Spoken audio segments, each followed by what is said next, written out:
Dalam rangka kemerdekaan Republik Indonesia, kami akan menjelajahi perbatasan sepanjang kurang lebih 150 km.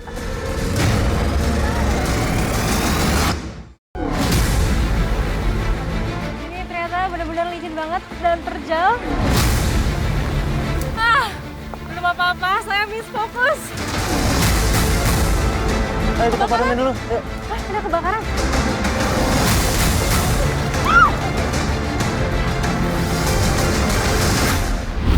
Dirgahayu Republik Indonesia, terus melaju untuk Indonesia maju.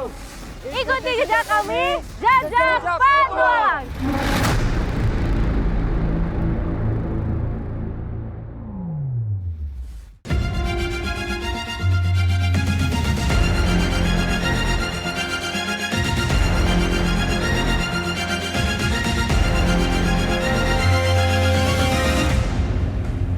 Mercusuar Metamauk Motamasin menjadi tanda saya berada di titik paling selatan perbatasan Indonesia Timur Leste. Dalam rangka kemerdekaan Republik Indonesia, kami akan menjelajahi perbatasan sepanjang kurang lebih 150 km. Bersama kami, Yonif Rider Khusus 744 Satya Hira Bakti, Satgas Pengamanan Perbatasan RIDTL Sektor Timur akan melaksanakan patroli perbatasan mulai dari Motamasin hingga Mota Air. Ikuti jejak kami, Jajak Petualang. Indonesia merupakan salah satu negara kepulauan terbesar di dunia. Terdapat beberapa pulau yang berbatasan langsung dengan negara tetangga. Nusa Tenggara Timur menjadi salah satu provinsi yang mempunyai perbatasan langsung dengan Republik Demokratik Timor Leste, tepatnya di Pulau Timor. Indonesia Timor Leste mempunyai dua sektor perbatasan barat dan timur yang dijaga Satgas Pengamanan Perbatasan. Terdapat 25 pos perbatasan dan 1 markas komando Satuan Tugas Pengamanan Perbatasan. Misi pertama, kami akan melakukan patroli rutin di sekitar perbatasan Motamasin atau titik perbatasan paling selatan Indonesia Timor Leste. Saya juga akan didampingi oleh Letnan 2 Infanteri Torik Alkindi Singajuru atau biasa saya memanggilnya Letda Torik. Saat berpatroli menyusuri hutan bakau seperti di sini, biasanya sih kita bisa menemukan kepiting bakau. Lumayan nih, bisa untuk persediaan perbekalan kita nanti, Bang. Iya benar. Nanti kita sambil cari kepiting biar ada anggota yang jaga juga karena untuk jaga faktor keamanan kita selama di sini. Oke, yuk lanjut, Bang. Hutan bakau menjadi ekosistem bagi berbagai jenis satwa liar. Ketika air laut surut, terlihat banyak lubang persembunyian kepiting bakau di sepanjang jalur ini. Kita dapat kepiting. Tapi hati-hati ambilnya. Tuh kan. Dari belakang, Bang. Dari belakang. Coba. Capitnya gede banget. Mau dipotong aja nggak ini capitnya? Jangan, Bang, hati-hati, Bang. Lihat capitnya gede soalnya. Kita dapatkan kepiting bakau. Gede banget. Deg-degan ngambilnya karena capitnya sudah siap untuk mencengkeram.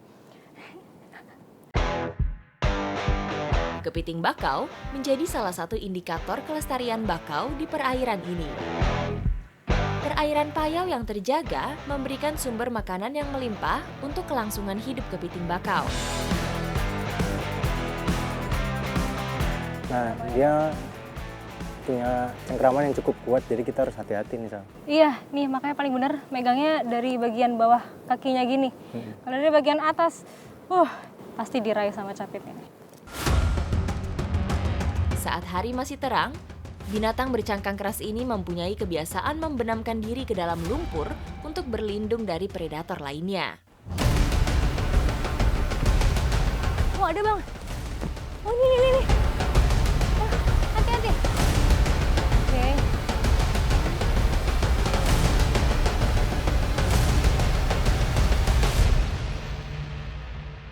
Nah, udah lumayan banyak juga nih, Sal. Kayaknya udah mulai panas juga, udah siang. Kita istirahat dulu ya. Kita istirahat sambil isi perut ya. Iya, Oke. Sal. Ayo, yang lain.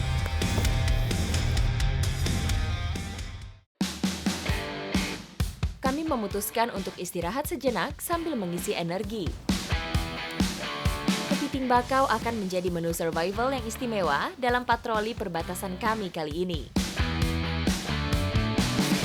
Panasnya bara api bersahutan dengan aroma daging kepiting bakar yang mulai wangi.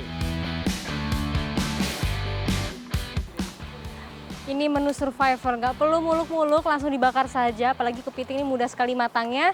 Bara juga sangat bagus, jadi nggak begitu lama udah merah. Sebentar lagi siap santap. Perubahan warna pada cangkang kepiting menjadi tanda kepiting ini sudah matang.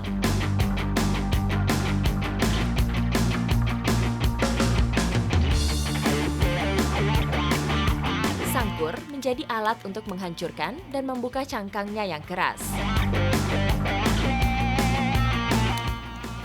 Manis banget. Teksturnya juga kenyal, campur lembut, ada gurihnya juga ya. Tapi ada manisnya juga loh bang. Bener, perpaduan yang sangat-sangat perfect. Gak kalah lah sama yang di restoran-restoran. Dalam kondisi patroli, salah satu petugas harus tetap siaga di sekitar lokasi.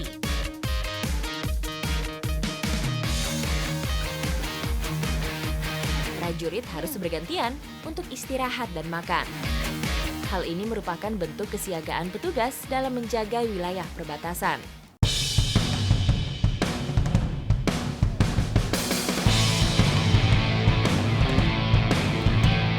Kepiting bakau ini adalah salah satu potensi alam yang bisa kita temukan di pesisir selatan perbatasan Indonesia Timur Leste. Dan sekarang perut sudah terisi dan kita akan melanjutkan patroli lagi. Ikuti jejak kami, Jejak Petualang!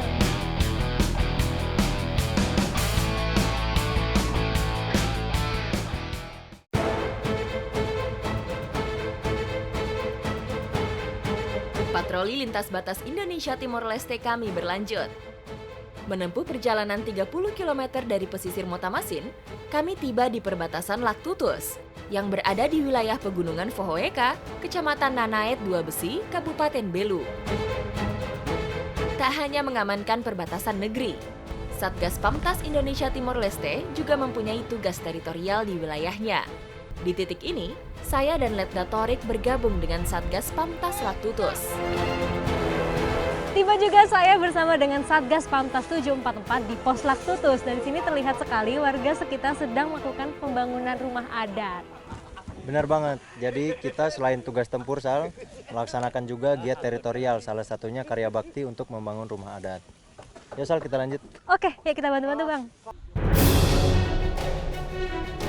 Bersama warga dan aparat yang bertugas di Laktutus, kami bahu-membahu membangun rumah adat suku Mela. Ini dia salah satu bagian terpenting dalam pembangunan rumah adat. Ini rumput alang-alang yang digunakan sebagai atap rumah. Nah ini belum bisa dipasang sekarang Sal, karena nantinya alang-alang ini butuh 300 lebih untuk dipasang ke atas atap. Dan nanti ada acara adat tersendiri untuk masang alang-alangnya.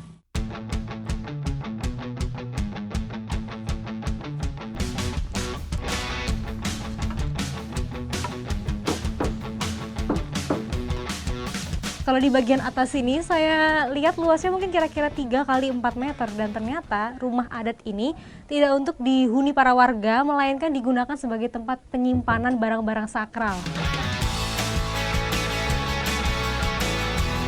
Rumah adat suku Mela mempunyai struktur rangka rumah panggung.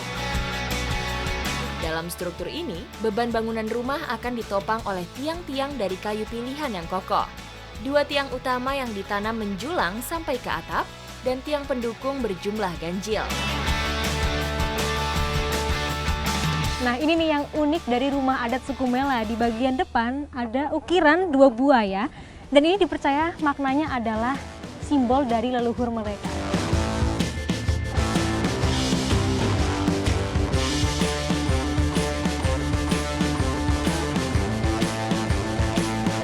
Sejak zaman nenek moyang, alang-alang sering dijadikan sebagai atap bangunan rumah adat dari berbagai macam daerah.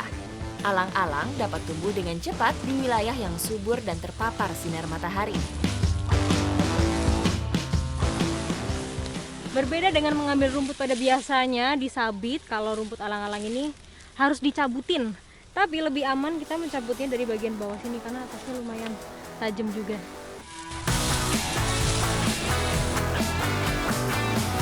Panjang alang-alangnya bisa diambil untuk atap. Yang panjang ini sekitar 1 meter sampai 2 meter. Kalau yang pendek-pendek seperti ini tidak bisa. Dan warnanya nih kecoklatan mendekati kering, karena semakin kering akan semakin awet lagi, bahkan bisa tahan sampai 10 tahun. Alang-alang yang didapat harus melewati proses pengeringan dengan cara dijemur terlebih dahulu.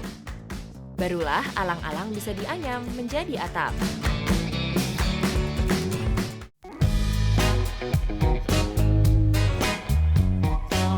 Nah ini nih salah satu tradisi para warga desa Fullweka, Kecamatan Nanat Bebesi. Kalau malam-malam biasa kumpul keluarga setelah kegiatan sambil masak menu andalan. Ini kita mau masak namanya jagung bose. Pas banget.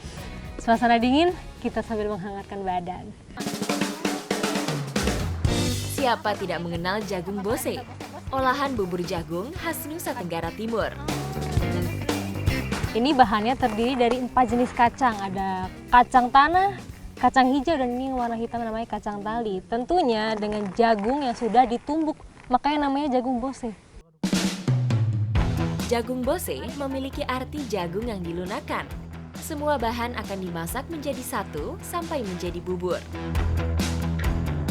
Selama proses pembuatan rumah adat, biasanya masyarakat di sini berdiskusi bersama aparat-aparat, juga biasanya ikut serta dalam diskusi-diskusi adat seperti ini.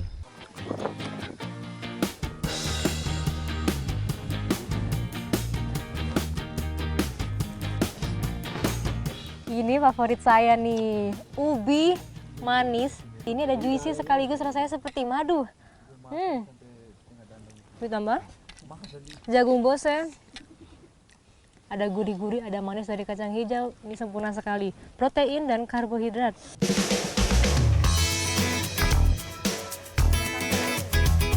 Malam yang sangat sempurna setelah beraktivitas, kami ditutup oleh hidangan dan juga rasa kekeluargaan yang sangat menghangatkan sekali. Setelah dari pos Laktutus, besok kita akan lanjutkan petualangan lagi ke pos-pos berikutnya. Ikuti jejak kami, jejak bola.